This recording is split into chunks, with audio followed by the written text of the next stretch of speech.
I remember walking up to the line of scrimmage, and I looked to the left and started calling a signal, and looked to the right and started calling the rest of the signal, and I looked straight ahead. Here's the man that you fear most in football staring you right in the face. What he said to me, I can't repeat.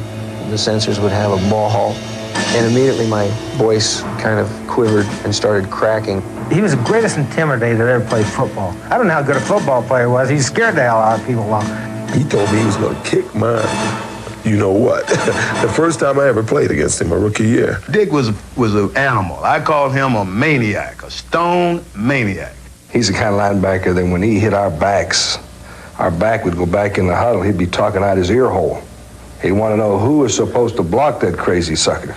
Before you could begin to try to block on Dick, you had to overcome the mystique. And he didn't appreciate this, but I said it was almost like an odor. He exuded a kind of a presence. He tried to hurt you. You know, he was just so competitive.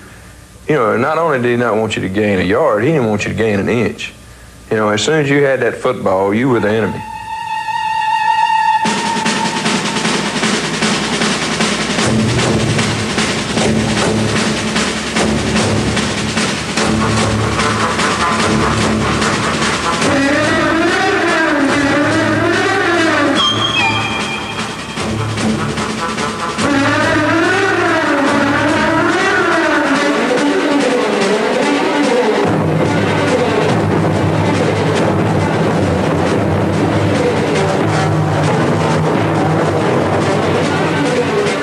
Butkus played football with a religious fervor, with an unrelenting obsession not only to excel, but to dominate and demoralize.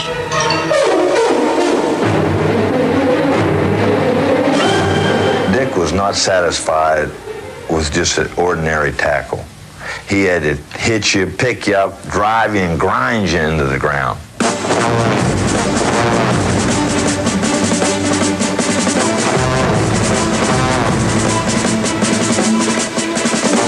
Dick Butkus, football was never a game, but a street fight.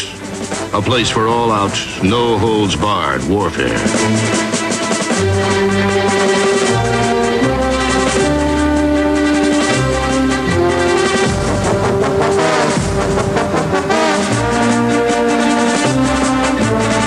He was an animal, and he was a well-conditioned animal, and every time he hit you, he tried to put you in the cemetery, not the hospital.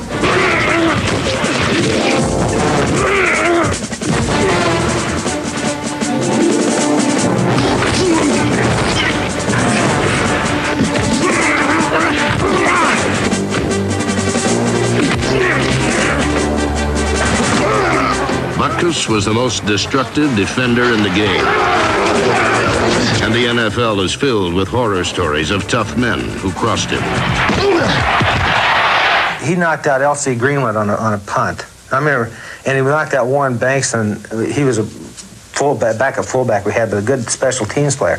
And I remember Warren standing on the sideline crying. He says, "I don't know who I am," because Butkus had blindsided and just KO'd him. For Dick to run a 100-yard dash, it'd take him 3 days.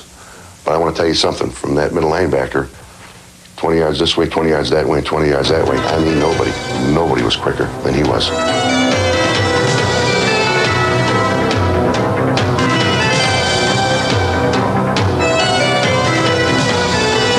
He made a lot of interceptions. If he was told in pass defenses to be in a certain area, I mean, he was there. He had great hands. The man was unbelievable. His whole damn life was football. Forget about it. Wasn't driving a pretty car. It wasn't going to the local bar and pounding your chest, I'm the greatest. It was the opposite. You know, I'm really not the tough macho guy that was only during the game, and no matter how hard you try to explain that, sure you were, you know. So he's basically a pain in the ass. You know, again, I know him, and he's got a personality like a fried lobster. It was horrifying playing against him because he can intimidate literally an entire offensive team, and I mean good teams. We had a rookie center that was playing against him for the first time. And of course, you remember Butkus grunted a lot and growled a lot when he was backing up the line.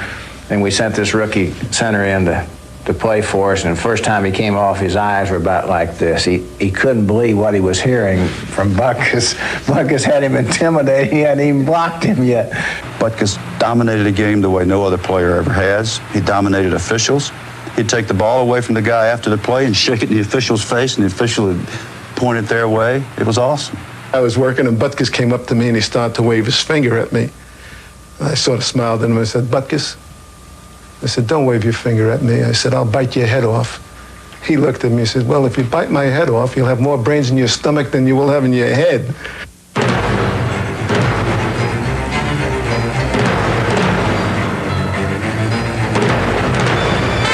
From his personality to the impact of his tackles, everything Dick Butkus did was memorable.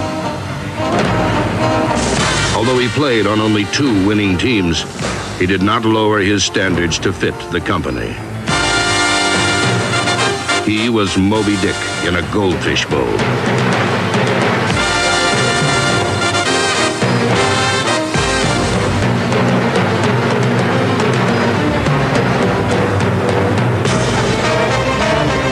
His 9-year career stands apart as the single most sustained work of devastation ever committed on a football field by anyone, anywhere, anytime. To talk about him is to drain the vocabulary of superlatives. Well, the only thing I can say about the great Dick Butkus, I'll say it in a poem. Roses are red and violets are blue.